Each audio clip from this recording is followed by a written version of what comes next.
بسم الله الرحمن الرحيم. نحمده ونصلي ونسلم على رسوله الكريم وعلى آله وصحبه. مولاي صل وسلم دائما أبدا على حبيبك خير الخلق كلهم.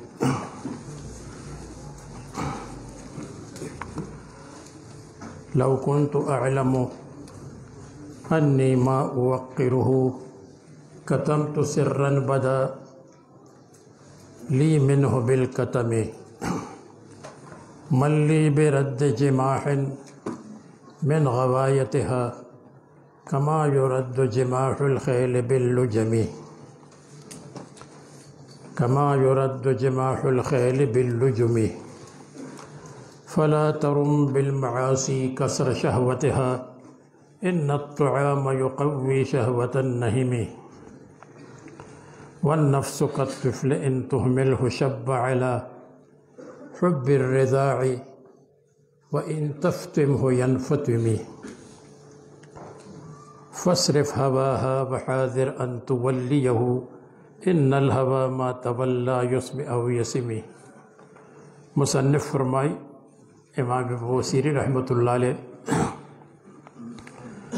لو كنت اعلم کچر ما ته معلوم وے انی ما اوقره چې زه د دې سپینو ویښتو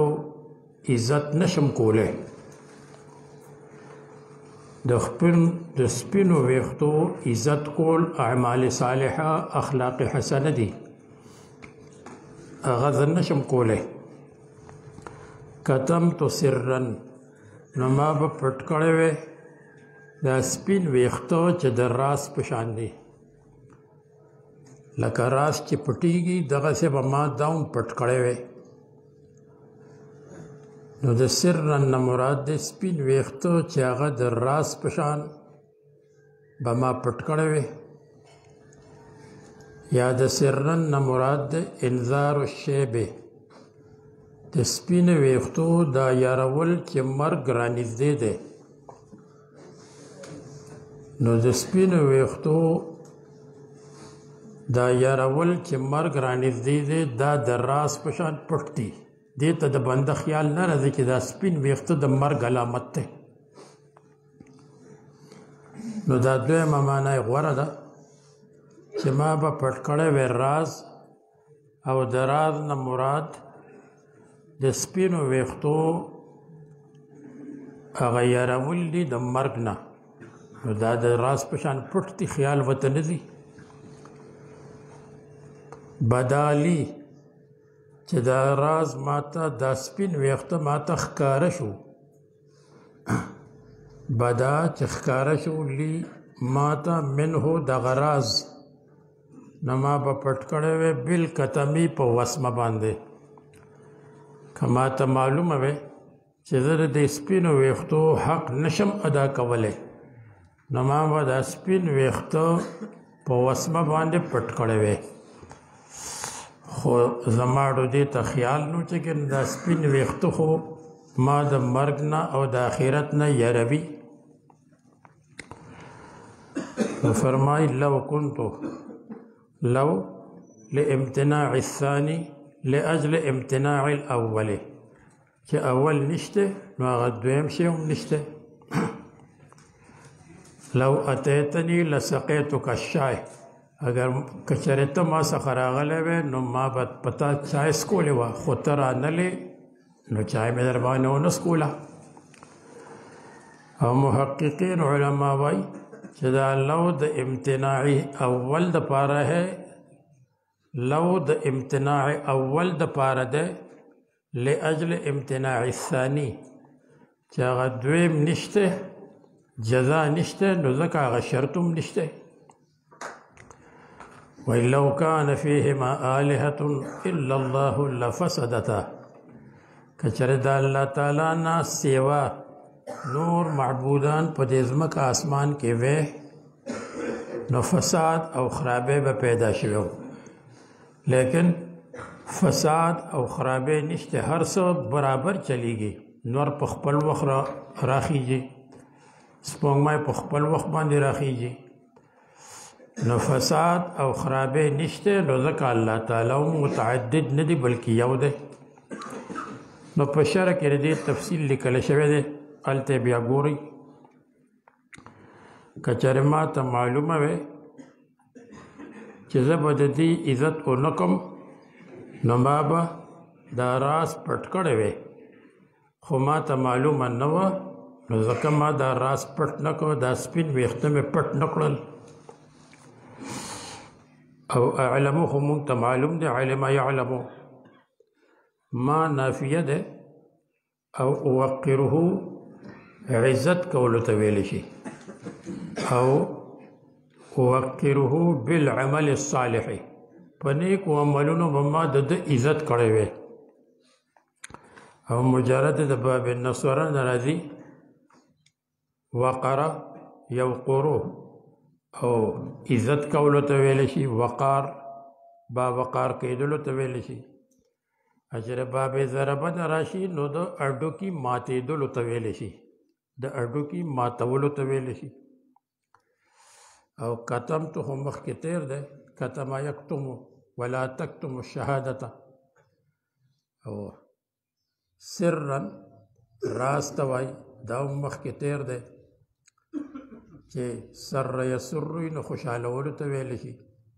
چې د باب سمعی نه راشي نو بیا د نوم هغه درد ته وایي او بدا یبدو ظاهرېدلو ته وایي او منه دا ضمیر راز ته راجع دی د راز نه د سپینو ویښتو هغه یرول دي بالکتمې کتم وسمې ته وایي او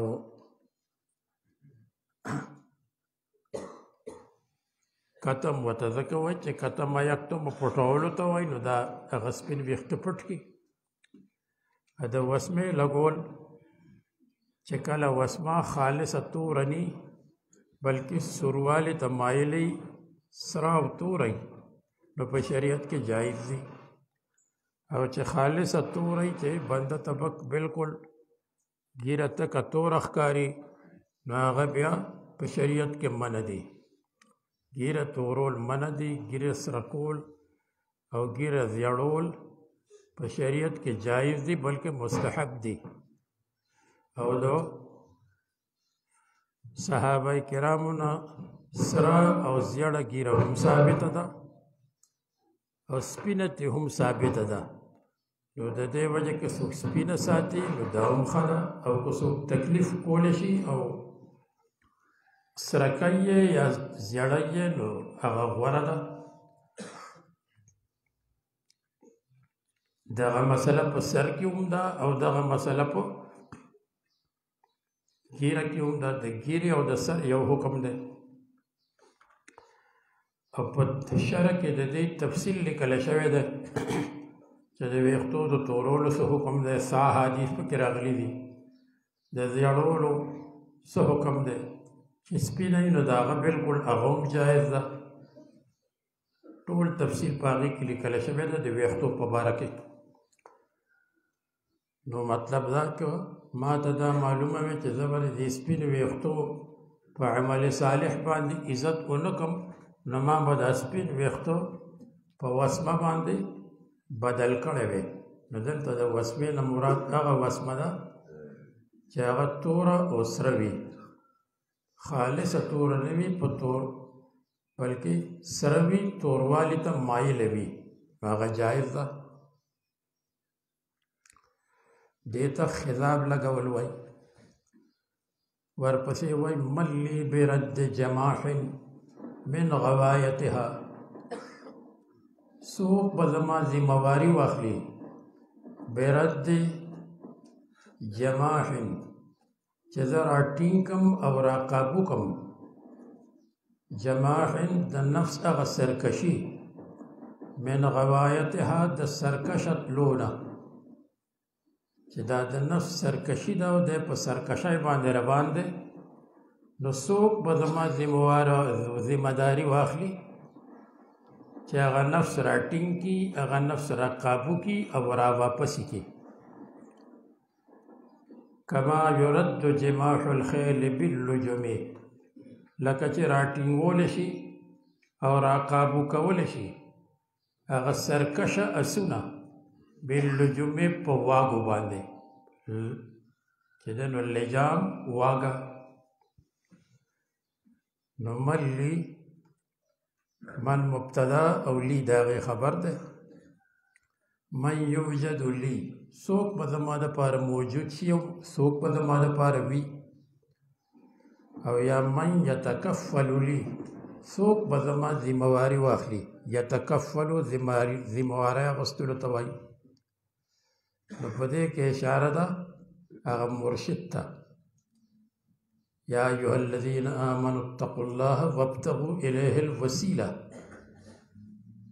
الله تعالی ته وسیله ولټوئ. نو وسیله عمل صالح هم ده او وسیله مرشد هم ده او وسیله دا هم ده چې الله تعالی زما دا کار د فلان کې په وسیله باندې وکړي. التوسل بالذوات الفاضله، وسیله نیسلی په هغه غوره غوره خلکو باندې.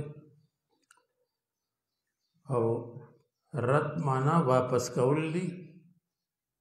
او د اس واپس کول دا غي مطلب ده اس راټینګول او راقابو کول. رد يرد، نصر ينصر. او جماح جمح یجمح سرکش کېدلو ته وایي. دا اس چې سرکش سي بیا نه قابو کېږي. نو دلته د رد نه مراد ده قابو کول او راټینګول. جماح جمح یجمح ده، او چې جماح وي نو د دې معنا ده سرکشي، او چې سرکشي معنا شي نو بیا دا من غوایتها دا غي بیان ده چې سرکشي داغه لری کی او سرکشي راټینګ کی، او داغه بیان څه ده من غوایتها هغه داغه گمراهی او سرکشي ده، د نفس هغه سرکشي ده. نو چې جماح شي د هغې معنا ده سرکشي، او چې جماح شي د جیم په کسرې باندې نو د هغې معنا ده سرکشه اس. بیا هغه د جموح جمع ده، او جموح سرکشه اس ته وایي. نو بیرد د جماحن چې سرکشي را واپس کی، او جماحن چې دا سرکشه اسونه را واپس کی. امین غوایتها د نفس ته گمراهینا. غوا یغوی او غویه یغوا گمراهی ته ویل شي، او محروم کولو ته هم ویل شي. کما یرد جماح الخیل، لکه چې راټینګول شي جماح الخیل هغه سرکشه اسونه. خیل اسونو ته وایي. دا جمع ده او مفرد فرس راځي. او خال یخالو ګمان کولو ته ویل شي، خیال کولو ګمان کولو ته ویل شي. او چې په اس باندې څوک کیني، پخوا زمانه کې به کېناست نو هغه به دا ګمان کو چې زه ګنې لوی سړی یم، ځان به ورته لوی سړی ښکارېده. او لجم د لجام جمع ده بکسر اللام. او لجام هغه ته وایي چې اردو کې ورته وایي لګام، موږ ورته پښتو کې وایو واګې،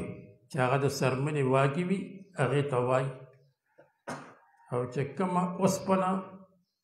د اس په خولې کې وي چې د هغې د وجې نه هغه را کاکابو کېږي، هغې ته په عربی کې حکمتون وایي، او په عربی کې ورته شکیمتون وایي، او په اردو کې هغې اوسپنې ته وایي دهانه، او په پښتو کې ورته وایي کیزه. زمونږ د پښتو کې هغې پخوا به دا اسونه وو نو هغې ته به یې کیزه وې، اوس به هغه اسونه مسونه او ټانګې مانګې ختمې شوې. نو لجم د لجام جمع ده، او لجام وایي دغه ته واګو ته. لجم یلجمو نصر ینصرو، د هغې معنا ده واګې لګول او واګې اچول. نو معنا یې دا شوه من لی برد جماح، څوک به ذمواري واخلي برد جماح چې د نفس دا سرکشي را منع کی او را قابوی کی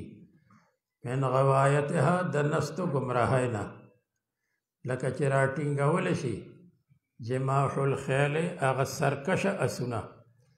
سرکشه اس هغی چې بنده یو ځای ته بوځي او هغه بل خوا ته ځي، نو په نیغه لاره باندې ته بوځې نو هغه را واپس شي. هغې ته پښتو کې وایي اړی کول، موږ ورته وایو زموږ د پښتو کې اړی کوي. نو چې هغه کم نفس اړی کوي نو د هغه د را واپس کولو دپاره څوک مرشد دی چې زما مدد وکړي چې زه صراط مستقیم باندې روان شم او منزل مقصود ته ورسوم، ځان منزل مقصود ته ورسوم. نو د دې وجې چې د اس په خوله کې کومه اوسپنۍ کیزه نو هغې ته حکمت هم وایي، ځکه حکمه د حکمت نه دی او حکم محکم کېدلو ته وایي. د هغې د وجې نه هغه اسې محکم نیسلی، اخوا دېخوا ګنې هغه خو خپله خوښې دی بیا تښتي به، نو هغې ته حکمت هم وایي. او چې په هغې باندې هغه کیزه ورته اچولي نو هغه اس خپل منزل مقصود ته بلکل نیغ رسي. د دې وجې حکمت سنت ته وایي. د حکمت ترجمه علماء کرامو په تفاسیرو کې سنت راځي، ځکه چې په سنت باندې بنده رواني نو هغه بنده را ټینګ کړی د غلطې لارې نه، او چې په سنت باندې رواني نو منزل مقصود ته به نیغ ورسي، نو ځکه هغې ته حکمت وایي. نو مطلب یې واضح شو، لکه چې هغه سرکشه اسونه د واګو د وجې نه را ټینګولی شي، نو څوک زما مرشد ده چې زما اصلاح وکړي او زه په نیغه لاره روان شم. د تواضع د وجې نه مصنف ویلی دي، اگر چې مصنف صوفي دی. مخکې وایي فلا ترم بالمعاصي کسر شهوتها ان الطعام یقوي شهوة النهم. فلا ترم نو اراده مکوه بالمعاصي په ګناهونو باندې، اراده مکوه په ګناهونو سره کسر شهوتها د نفس دغه شهوت د ماتولو. داسې مه وایه چې زه به بیا بیا ګناه کوم، نو د دې ګناه بیا بیا کولو نه د وجې نه به زما د ګناه نه زړه موړ شي. داسې مه وایه، ځکه چې بنده بیا بیا ګناه کوي نو د ګناه نه زړه نه مړېږي، بلکې د یو ګناه نه بل ګناه پیدا کېږي، د دویم نه دریم پیدا کېږي. نو قصد او اراده مه کوه په ګناهونو سره کسر شهوتها، چې د نفس هغه شوق به زه مات کم او د نفس هغه شوق به ختم شي. ځکه چې ان الطعام یقوي شهوة النهم، یقیني خبره ده چې خوراک یقوي زیاتوي شهوة النهم د هغه خوراکي سړي شوق لره. چې یو بنده خوراکي وي او ډېر زیات خوراک کوي، نو چې هغه څومره خوراک کوي نو نور شوق او شهوت زیاتېږي، نور مینې طعام سره زیاتېږي. نو که بیا بیا ګناه کوي نو د ګناه هغه شوق به دې زیاتېږي، د ګناه هغه شوق به دې ختمېږي نه. وایي فلا ترم، رام یرومو قصد او ارادې کولو ته ویلی شي.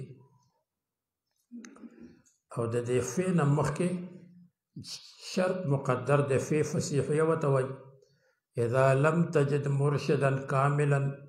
فلا تقصد بالمعاصي کسر شهوتها. که تا ته کامل مرشد نه ملاویږي نو دا اراده مه کوه چې زما دا مرشد ده چې زه به بیا بیا ګناه کوم نو د ګناه نه به مې زړه موړ شي. داسې مه کوه. معاصي د معصیت جمع ده، او عصا یعصي معصیت کولو ته ګناه کولو ته ویلی شي. او چې عصیه یعصا راشي د سمعنا نو د هغې معنا ده لاټای سره لوبې کول. لاټي چې د امسا سره لوبې کول دې ته وایي. عصا نه دی. او اکابرو لیکلي دي چې اکثر معصیت په کبیره کې استعمالیږي او ذنب خطیئة اسم دا اکثر په صغیره کې استعمالیږي. نو کبیره هغې ته وایي چې په هغې باندې د عقوبت ذکر وي چې دا عقوبت او دا سزا ده پکې، یا پکې حد وي، هغې ته کبیره وایي. نو دغه ځکه وایي خل الذنوب صغیرها وکبیرها ذاک التقى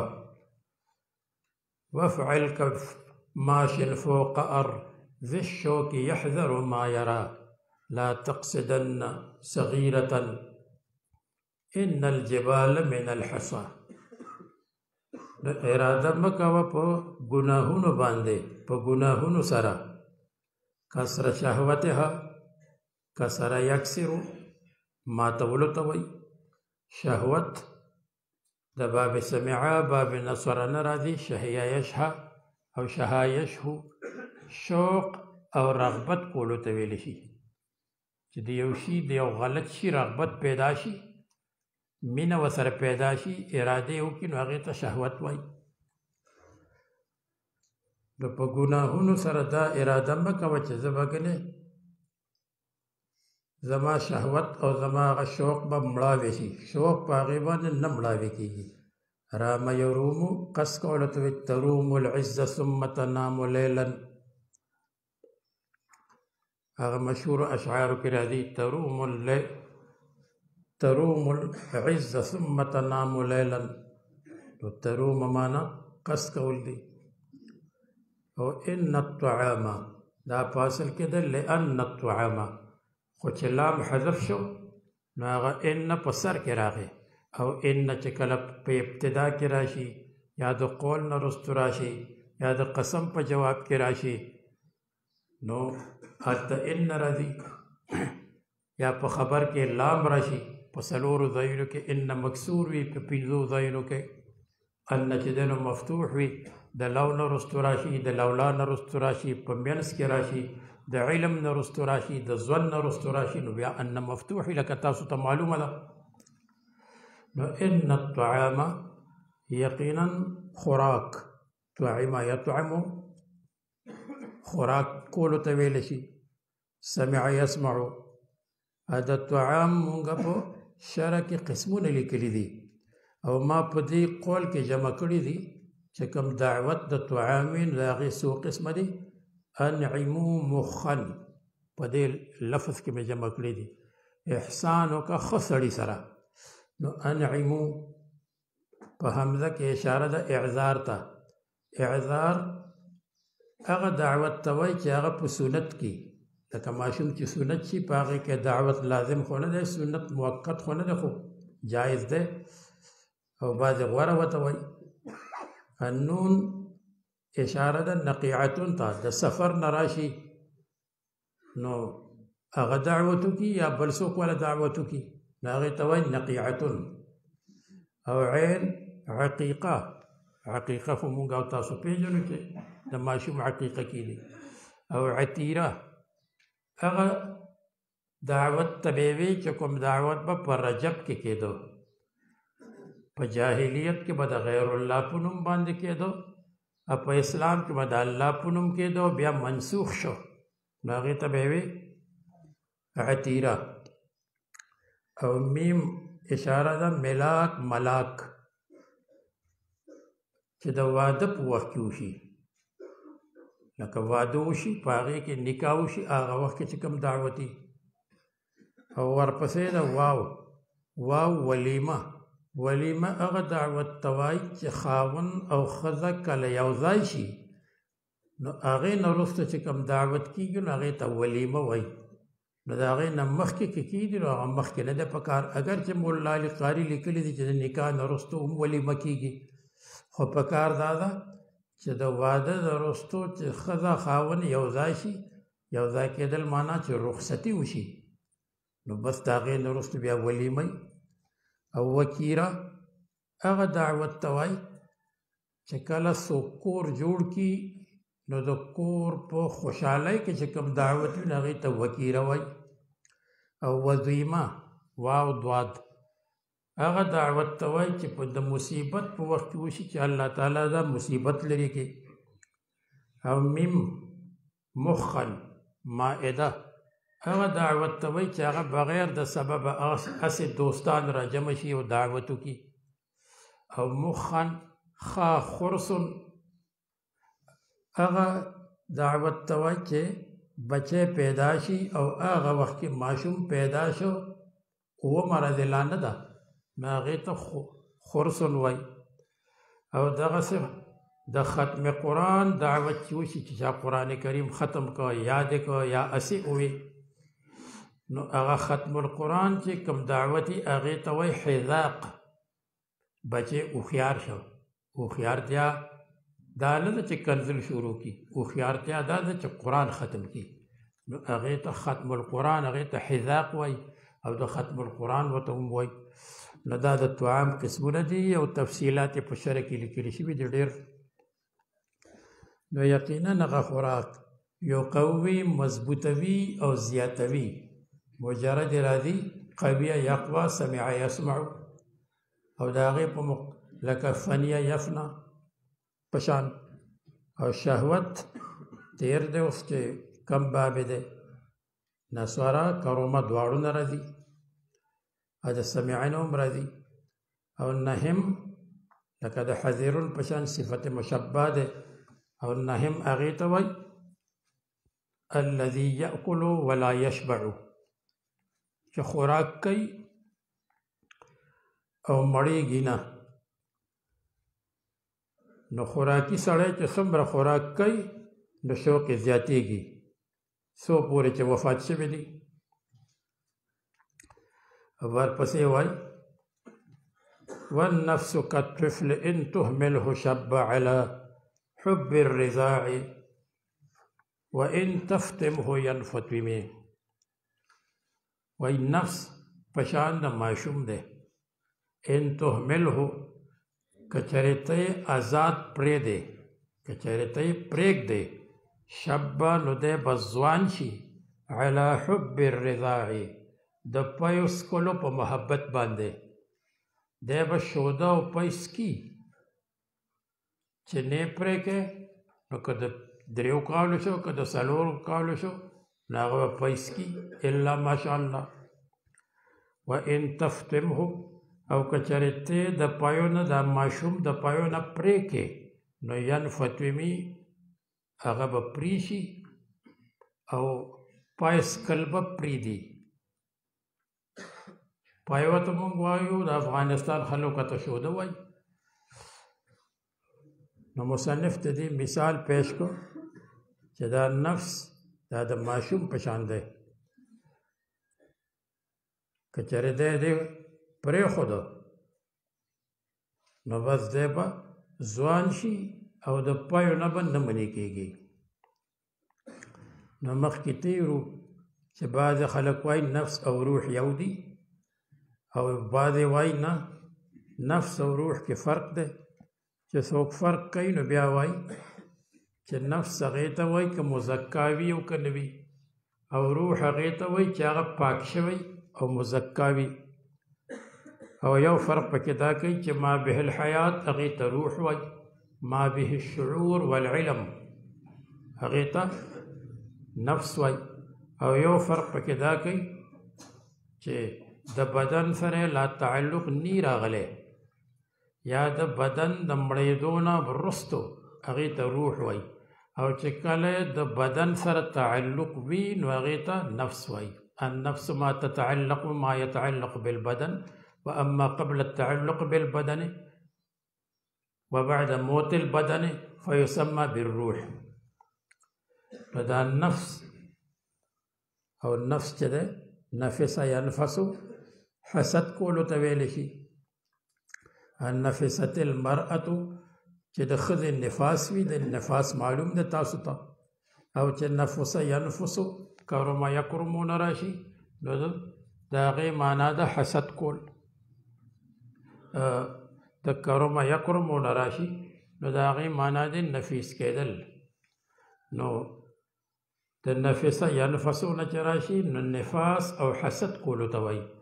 د نفس ينفسو د کرم نه راشي نو نفیس کېدل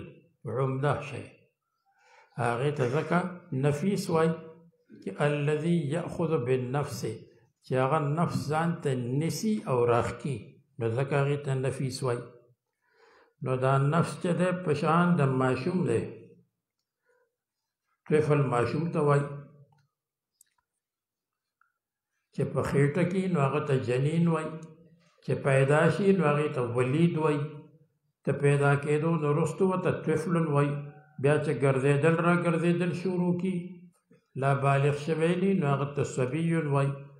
بیا چې قریب البلوغ شي نو هغه ته مراهق وایي بیا ورپسې نورې ډېرې مرتبې دي کطفل په شان د ماشوم دی طفل یطفلو سمع یسمعو د هغې معنا ده چې دا واښه او بوټه لویږي لکه بوټه چې لویږي نو ماشوم هم لویږي چې د باب کرمه نه راشي طفل یطفلو نو د هغې معنا نرمېدل دي نرم نو ماشوم نفس په شان د ماشوم دی ان تهمل شو که چېرې ته آزاد پرېږدې اهمل یهملو او مجرد راځي ضربه یضربو حمل یحملو شب یشبو د ضربه نه ځوانېدلو ته ویلی شي چېرې باب نسوره نه راشي نو معنا یې د اور چې اور ولګې علی حب الرضاع حب تیر دی او د رضاع معنا ده پایسکل شرب الولد لبن امه او مجرد د باب سمع نه راځي د باب ضربه نه راځي د باب فتح نه راځي رضع یرضع او که چېرې ته یې پرې کې فتم یفتمو فتم معنا پرې کول دي قطع کول دي او حضرت فاطمه هغې ته ځکه فاطمه وایي المنقطعة عن كل شر د هر شر نه په ډډه وه د هر شر نه منع شوې وه یا المنقطعة عن اختلاط الرجال د سړو د ملاوېدو نه به بالکل بچ کېده او دغه معنا د خدیجه هم ده خدج معنا هم ناقصه کېدل پرې کېدل دي ینفتمو دی نو د وزن شعري د وجه نه ینفتمې شو انفتام معنا د پرې کېدل چې پایسکل بس کی فصرف هواها وحاذر ان تولیه ان الهوى ما تولى يسمع او يسمي فصرف هواها یو معنا دا فصرف هواها الى الخير نو ته راواړوه د نفس دا شوق او د نفس دا شهوت راواړوه الى الخير د خیر طرف ته او دویمه معنا دا ده فصرف فمنع پس ته منع که دا نفس هواها عن هواها بیا به عن مقدر شي دا نفس ته راواړوه خیر طرف ته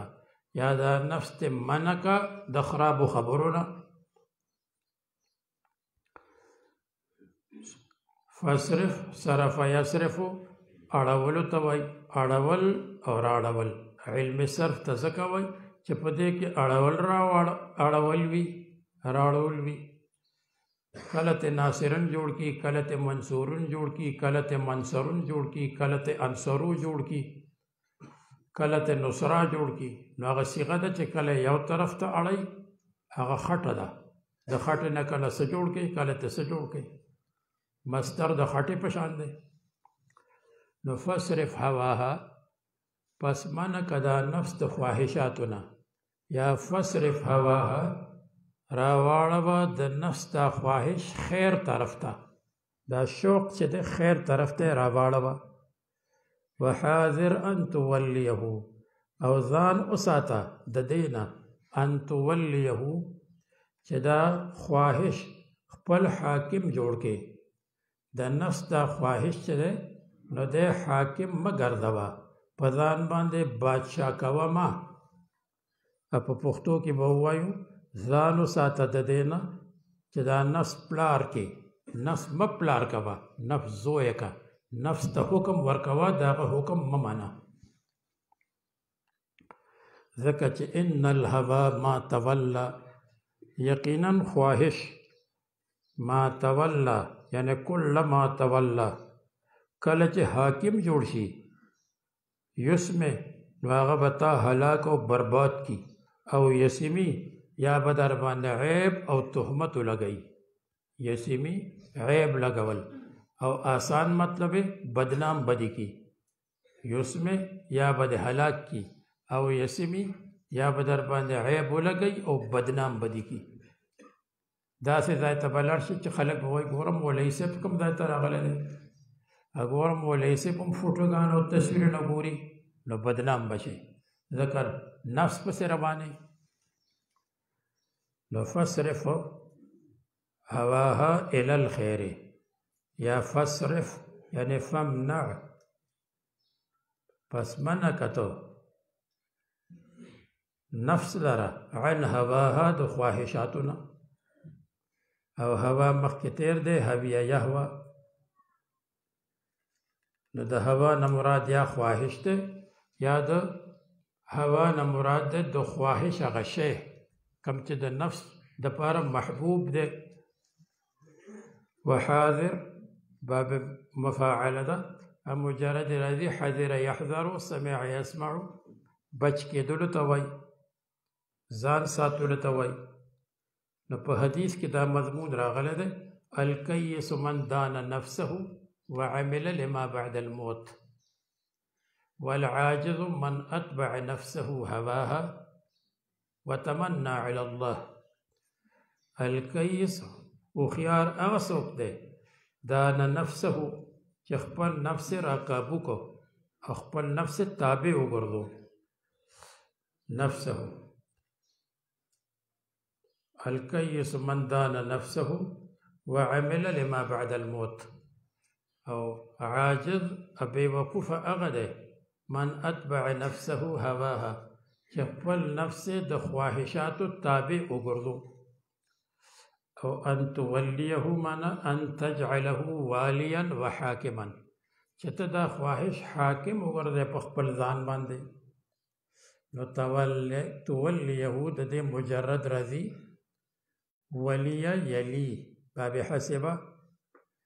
دا هغې معنا ده نږدې کېدل او والی جوړېدل او والی لفظ په افغانستان کې استعمالیږي والی حاکم ته وایي غالب ته وایي نو ته ځان د دې نه وساته ان تولیه چې دا نفس په ځل په خپل ځان باندې غالب وګرځې او حاکم یې وګرځې دې په ځان باندې حاکم مه ګرځوه ځکه چې ان الهوا دا دلته هم لأن الهوا دی نو چې لام حذف شو نو دا ان په سر کې راغی او ان چې ابتدا کې راشي نو هغه ان وي ځکه ان شو ولا تتبع الهوا فيضلك عن سبيل الله په قرآن کریم کې الله تعالی وایي ومن اضل ممن اتبع هواه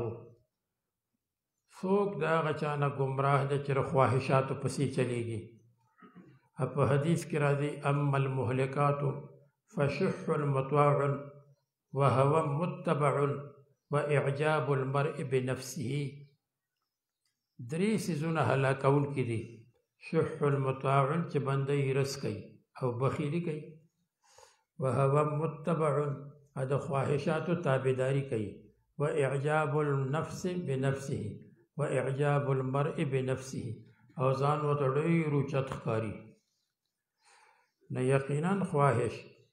او دا تولیه چې تیر شو نو د هو د ضمیر هوا ته راجع دی که څوک وایي چې دا هوا خو مؤنث استعمالیږي خواهش د نفس نو جواب دا دی چې دا هوا مصدر دی او مصدر مذکر هم استعمالیږي مؤنث هم استعمالیږي د طالبانو هغه مقوله ده کنه د ځان یې جوړه کړې ده وایي المصدر لا یذکر ولا یؤنث بل هو مخنث وایي مصدر دغسې دی په هر څه باندې فټ کېږي په مذکر باندې هم فټ دی په مؤنث باندې هم فټ دی چې تاسو وایئ نصر ینصر نصرا مدد یې وکړه نو که ښځه مدد وکړي نو هغه هم مدد دی که د نارینه مدد وکړي نو هغه هم مدد دی په هغې کې دواړه برابر دي نو یقینا خواهش دا ما بیا په معنا د کلما دی کلما تولا هر کله چې دی حاکم جوړ شي او یا ما په معنا د ان دی یعنی ان تولا که چېرې دی حاکم شو نو یسمی اسما یسمی د دې معنا هلاکول دي او مجرد راځي سوما یسمی دې ته وایي چې بنده ښکار وکړي او د ښکاري مخکې هغه ښکار مړ شي هغې ته وایي سوما یسمی چې د ښکاري په مخکې هغه مړ شو نو هغه ته ښکاره شي چې دا څنګه مړ شو که غیب شي او مړ شي نو بیا خو هغه ته پته نه لګي چې زما په غشي او په ټوپک باندې مړ دی او که بل څه مړ کړی دی نو ان تولا که چېرې دی حاکم شي نو یسمې هغه به د هلاک کي لکه سوما یسمي معنا چې ښکار هلاک شي او یسمي یا به در باندې عیب ولګوي وسمه یسمو عیب لګولو ته وایي او عیب لګولو ته پښتو کې مونږ وایو تهمت لګول تهمت به در باندې ولګوي او بدنام به دي کي او ورپسې وایي وراعها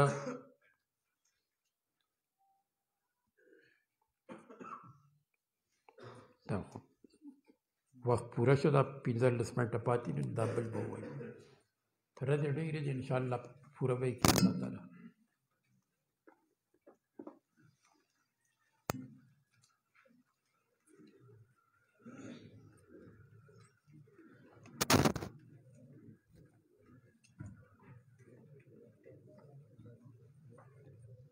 اصلي کې یو ملګري لیکلي دی چې سراجي ته که زیات وخي زیات تحقیقي دا سراجي خو طالبان بیا وایي دا په نصاب کې هم داخله ده نو که دلته پې مرور وشي نو هم به زما په خیال کافي وي او دا قصیده برده خو په نصاب کې شامله نه ده نو د دې وجې د دې تحقیق چې زیات کېږي نو زما په خیال باندې غوره دی او دا سراجي بیا ویلی شي دا به تاسو ویلي او بیا به هم وایي انشاءالله او نن سبا د علمي میراث هغه ټول قوانین چې دي نو هغه بدل شوي دي لکه په سراجي کې وایي کله مسله د شپږو نه وي کله مسله د 12 نه وي کله مسله د 40 نه وي اوس نوي محققین وایي چې دا دې ته اړو کتل نه په کار چې دا د نوع اول نه دی که نوع ثاني نه دی که نوع ثالث نه دی هره مسله د 40 نه هره مسله د څونه 24 نه د 24 نه ټولې مسلې وکړه دې ته مه ګوره چې دا نوع اول دی که نوع ثاني دی او که نصف مخلوط ته د کل نوع اول سره او نصف مخلوط ته د کل نوع ثاني سره یا د بعض سره یا ربع یا چې د نو څه ورته وایي هغه سدس بلکې هره مسله د 24 نه کا او حصه ورکه او بیا چې معلومات کې چې څومره ته ورسېدل نو بیا د هغه په لاس کې چې څومره دي لکه زنانه ده د هغه په لاس کې 3 دي نو هغه 3 له به ضرب ورکړي په دغه کې چې هغه څومره ترکه پاتې شوې ده او په 24 به تقسیم کې بس د هغې حصه به معلومه شي نو تقریبا د علمي میراث هغه ټول چې څومره ګرانې مسلې وې هغه نن سبا علماو ډېرې اسانې کړي دي خو بیا هم د سراجي خپل برکت دی نو د دې د برکته د فن سره مناسبت پیدا شي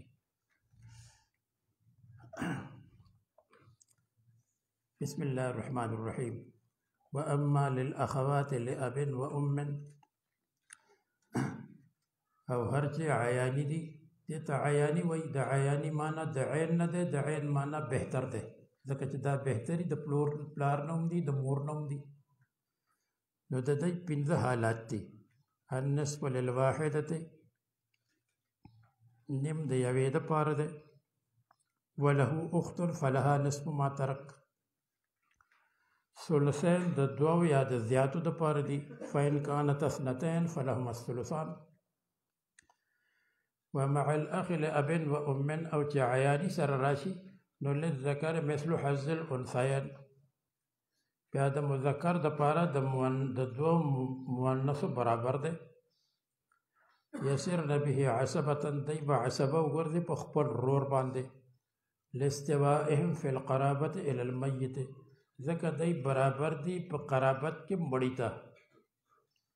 ولهن الباقی دا څلورم حالت دی او د خویندو دپاره باقی دی مع البنات او بنات الابن. لکه بنت راله اخت راله نو د بنت دپاره نصف دی او دا پاتې نصف د اخت دپاره دی.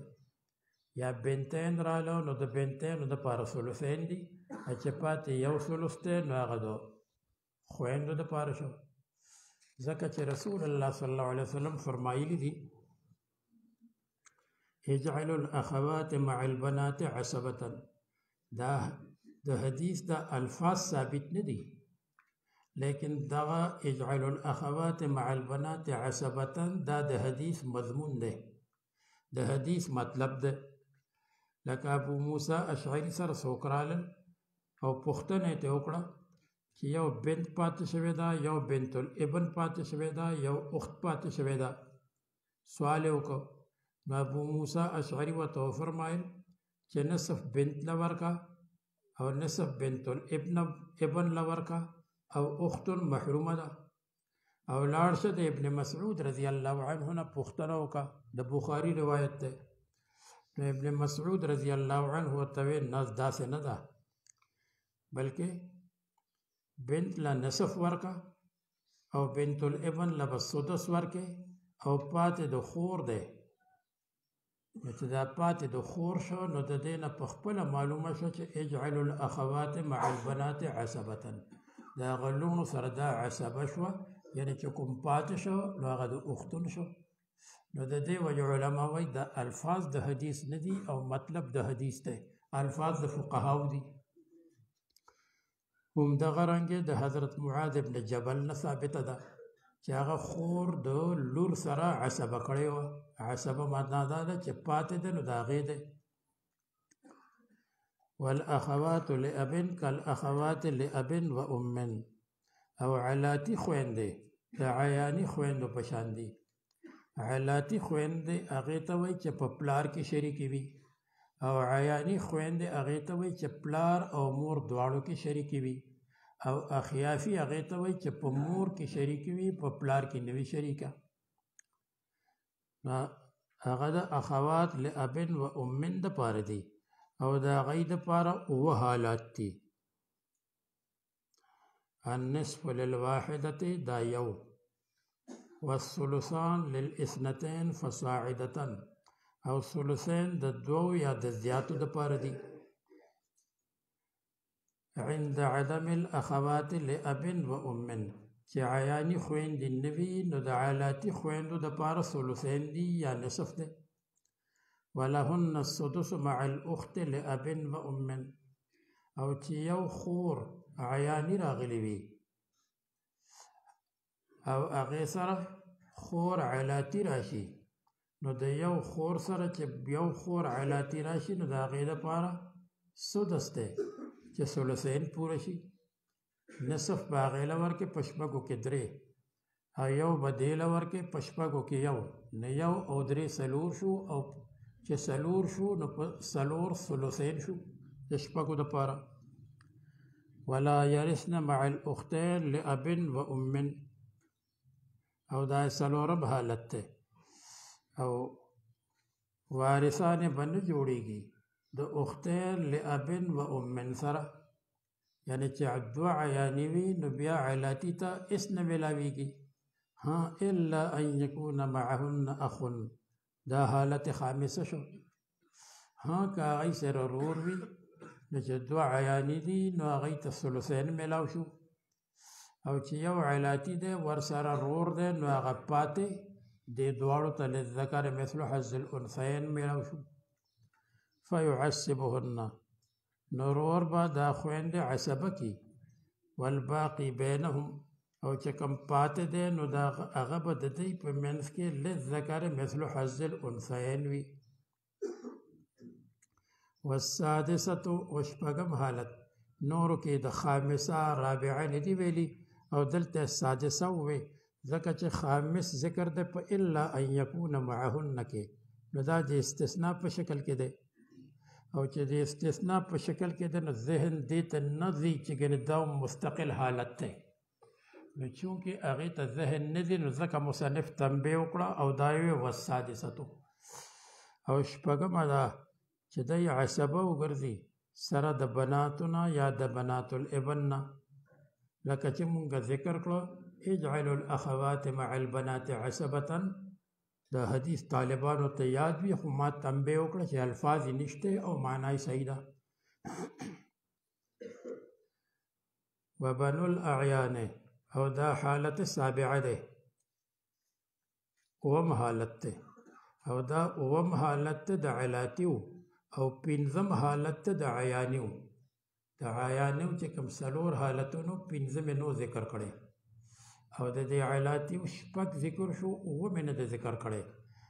نو دا د عیانیو پنځم دی او د علاتیو اووم دی. وبنو الاعیان او هغه عیانی رونه خویندې والعلات او علاتی رونه او خویندې دی ته بنو الاعیان وایي د بنو معنا ده د پلار زامن او د اعیان معنا ده بهتر ځکه چې دی بهتر دی د پلار د مور نه دی قوي دی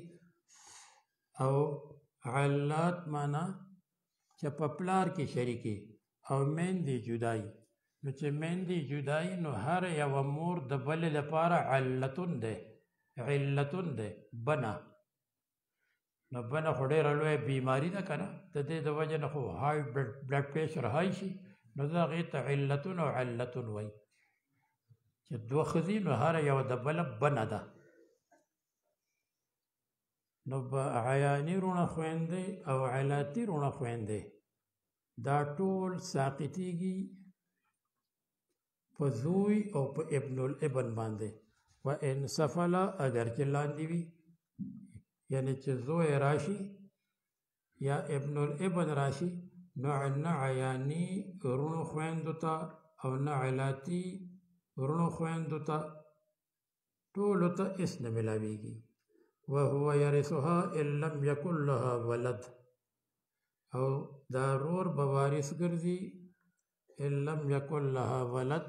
که چېرې د ښځې ولد یعنی ابن نو هلته د ولد نه مراد ابن دی. وان سفله وبالاب بالاتفاق او په پلار باندې که پلار راغی یو سړي پلار دی رونه خویندې دي نو پلار ته به رسي رونه خویندو ته نه رسي. وبالجد عند ابي حنیفه که ټیکه راغی یو سړی وفات شو د پلار یې دی او رونه خویندې دي نو د امام ابو حنیفه په نسبت باندې نیکه ته به ملاویږي او رونو خویندو ته به اسنه ترلاسه کیږي او د صاحبینو په نسبت باندې بل د هغې ته مقاسمة الجد وایي چې هغه لویه قصه ده په خپل ځای کې به راځي انشاءالله. ويسقط بنو العلات ايضا بالاخ لاب وام او علاتي رونه ساقطیږي او علاتي رونه هغې ته به اس نه ورکیږي چې کله عیاني راشي یعنی یو عیاني رور راغی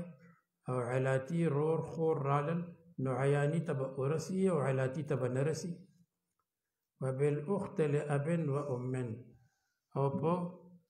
عیاني خور باندې چې دا کله عصبه وګرځي یعنی یو سړی وفات شو او د هغه لور پاتې شوه او عیاني خورې پاتې شوه نو لور به نیمه واخلي او عیاني خور به نیمه واخلي او د علاتي ورو خویندو ته اس میلاو نه شو ځکه چې دا اخت عیاني عصبه وګرځېده او چې عصبه وګرځېده نو ټول هغې واغسته بیا بل چاته څه پاتې نه شو. او د مور دپاره درې حالته دي. سدس دی چې هغه د ولد او د ولد الابن سره راشي یعنې څوک وفات شو او مور یې پاتې شوه نو د مور یو حالت دا دی چې سدس دی چې د هغه سړي زوی دی زوی او لور دی یا ولد الابن دی نو د مور به یو شي او د ابن به پنځه شي یا د مور به یو شي او د ابن الابن به پاتې پنځه شي مسله به د شپږو نه و ان سفله اگر چې د لاندې اوس په دې صورت کې که مونږه مسله د 24 نه کو نو دا هم برابر ده نو په 24 کې چې چارې 24 څلور به د مور شي او پاتې د څلورو نه چې کوم پاتې دي نو هغه به د ابن شي شل به د ابن شي او مع الاثنين من الاخوة والاخوات یا دوه وروڼه خویندې پاتې شو نو بیا هم د مور دپاره شپږمه ده فإن كان له إخوة فلأمه السدس په قرآن کریم کې دي فصاعدا یا زیاته من أي جهة كان د کم طرف نه چې وي یعنی عیانی وي که علاتی وي که اخیافي وي نو یو حالت دا ده السدس او دویم حالت ده ثلث الکل د کل مال ثلث به ورته ورکیږي عند عدم هؤلاء المذکورین نه زوی شته نه نوسی شته نه خویندې وروڼه دوه شته نو بیا به ورته د ټول مال ثلث ورځي وثلث ما بقیه او د ما بقیه ثلث دی بعد فرض احد الزوجین چې کله احد الزوجین خپله حصه واخلي او دا په دوه مسلو کې ده لومبۍ مسله زوج و ابوین زوج دی او والدین پاتې شو نو د زوج دپاره نصف دی او د ابوینو دپاره چې ده نو د سدس دی نو مسله به د شپږو نه شي شپږو کې درې د زوج شو نصف او پاتې درې دي نو په هغه دریو کې به ثلث د دریو ثلث یو به د مور شي دوه به د پلار شي یا زوجتن و ابوین زوجتن و ابوین ښځه پاتې شوه والدین پاتې شو نو د زوجې دپاره ربع ده او د والدینو دپاره سدس دی او د مور دپاره چې دی نو ثلث د ما بقیه دی نو مسله به د څلورو نه شي نو په څلورو کې د زوجې دپاره یو دی ربعه ځکه چې اولاد نشته او پاتې درې شو نو په هغه دریو کې به د مور یو شي او د پلار به دوه شي ځکه چې پلار عصبه هم دی او که چېرې د پلار په ځای نیکه وي نو بیا د مور دپاره د ټول مال ثلث دی د امام ابو یوسف په نیز باندې ثلث ما بقیه نه دی د امام ابو یوسف په نیز باندې فإن لها ثلث الباقي د هغې دپاره ثلث د باقي دی دا د امام ابو یوسف مذهب دی او د امام ابو حنیفه په نیز باندې چې نیکه وي نو د مور دپاره ثلث جمیع المال دی